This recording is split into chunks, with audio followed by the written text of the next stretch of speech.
Friends, Assalamu alaikum.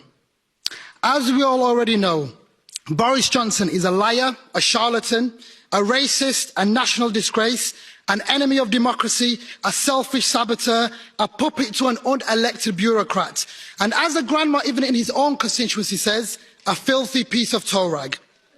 So to Juncker and Mr Barnier and the other EU leaders, give Boris nothing and give the British people everything, especially the young.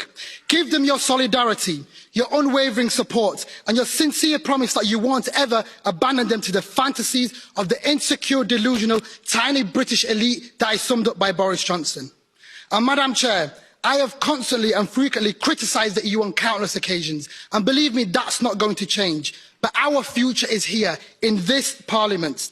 This is a European Union that turned ash, smoke, hate, horror, death and destruction into an ode to joy. And my name is Maji Majid and I'm proud to be a British, Somali, African and a European.